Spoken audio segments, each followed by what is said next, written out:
Qual è il formato di Magic migliore per godersi le espansioni anche in torneo? Scopriamolo subito.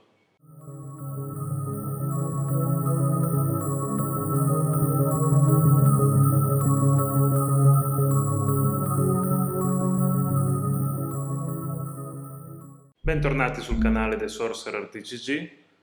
Oggi vorrei parlarvi appunto del formato migliore da giocare anche in torneo e in competitivo per godersi meglio le espansioni e giocare le carte che solitamente non si potrebbero giocare.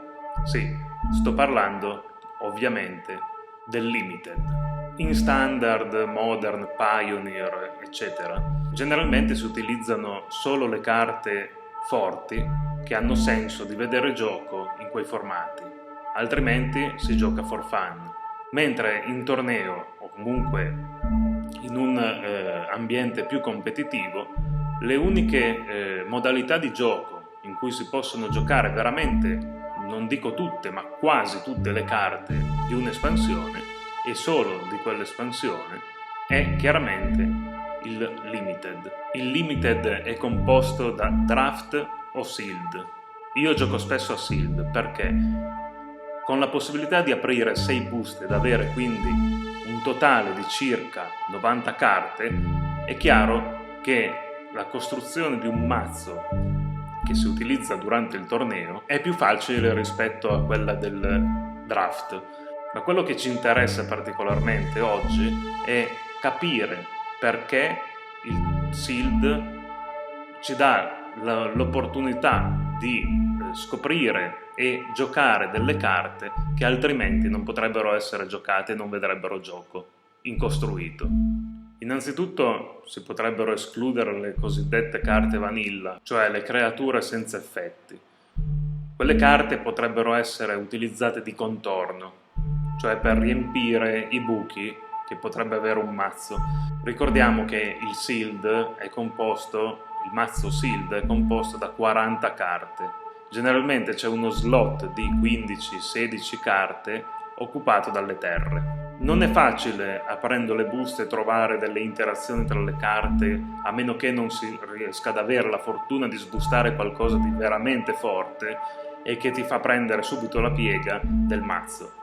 Però questo credo che sia anche un aiuto per capire bene quali sono le interazioni tra le carte e le formule base per costruire un mazzo di Magic e con l'allenamento diventare bravi e capire anche come formare un mazzo di Magic per il costruito. Se vi piace giocare un'espansione che amate particolarmente e solo quella senza la commistione con altre espansioni e altre carte e altre abilità delle carte, allora il Sealed è quello che fa per voi.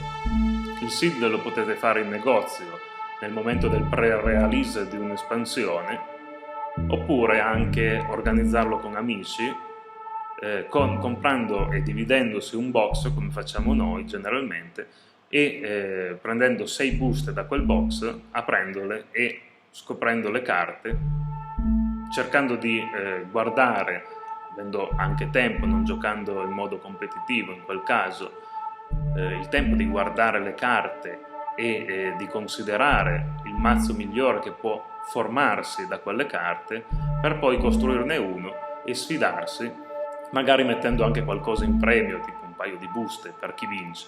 Devo dire che tra lo Standard e il Limited, più specificamente il Sealed, preferisco il Sealed perché lo Standard ti porta ad aggiungere carte e a spendere molti soldi per rimanere competitivo e chiaramente se uno non è un giocatore che frequenta assiduamente i negozi e quindi almeno 1 o 2 volte a settimana va a fare un torneo in cui ha la possibilità di vincere qualcosa, lo Standard non ha senso fare lo Standard, non ha senso farsi un mazzo Standard, anche perché dopo 3 mesi le cose cambiano e dopo ogni anno le espansioni ruotano fuori e ne entrano delle altre. Generalmente un mazzo standard che sia realmente competitivo può costare dai 200 ai 400 euro, mentre comprando un box e dividendosi le buste è chiaro che il sealed è un gioco più budget. È da considerare anche il fatto che chiaramente il mazzo che si costruisce con il sealed si può anche mantenere e fare altre partite, magari variando qualcosa o aggiungendo o togliendo un colore o scambiando un colore.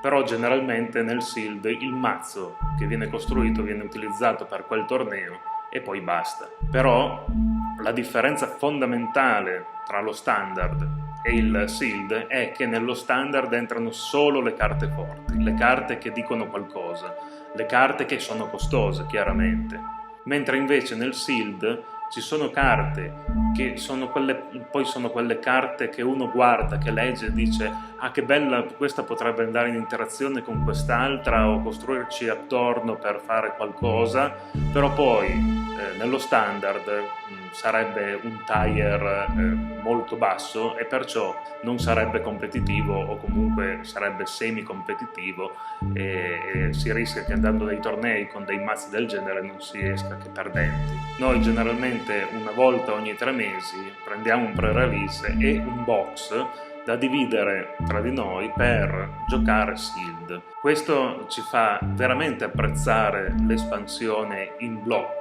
perché si possono giocare appunto quelle carte che stuzzicano la fantasia e che magari piacciono anche come carte, come abilità, come figure, ma che purtroppo negli altri formati competitivi non possono essere utilizzati. Perciò con poco prezzo e molta creatività e molta fantasia nell'aprire e nello sbustare e nel considerare le carte che si aprono dai pacchetti, si possono formare dei mazzi e giocare anche più di una volta a casa propria in un formato casalingo, oppure andare direttamente in un negozio e fare un sealed, cioè un pre-release che generalmente costa dai 20 ai 25 euro, avendo anche qualcosa in premio. Questo credo che sia l'unico formato che apprezzo veramente in questi ultimi tempi del cosiddetto standard, cioè nel senso delle espansioni che escono di volta in volta.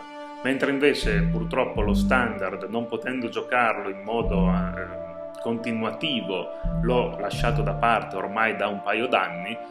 Mi è piaciuta l'idea del Pioneer, ma purtroppo con il virus, col coronavirus, non abbiamo avuto la possibilità di testarlo molto. Il Modern è sempre molto complicato ed è anche molto costoso. Io ho un paio di mazzi Modern, però avendo anche poca possibilità di giocarlo anch'esso in modo assiduo e continuativo, tengo lì da parte i mazzi, lo gioco una volta ogni tanto, però non ne vale la pena per uno che si approccia al formato e voglia fare un mazzo Modern per poi giocarlo magari una volta ogni 2 mesi e spendere 700-800 euro per un mazzo Modern. Con il sealed invece uno apprezza veramente le meccaniche di quell'espansione, se chiaramente l'espansione piace, e poi può divertirsi sia a casa sia in negozio.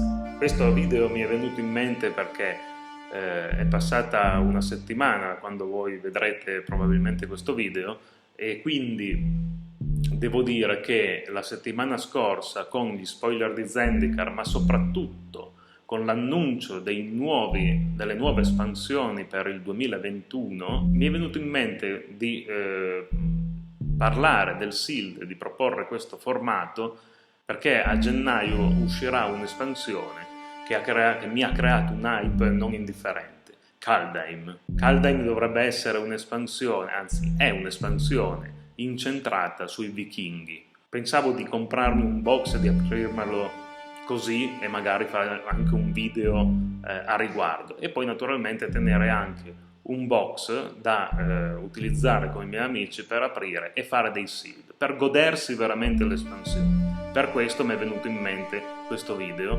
Spero che vi sia piaciuto e che vi inviti a utilizzare questo formato, a giocare a questo formato veramente interessante e soddisfacente. perché non è facile creare dei mazzi con le carte di Magic, non è facile bilanciarli e non è facile che abbiano successo.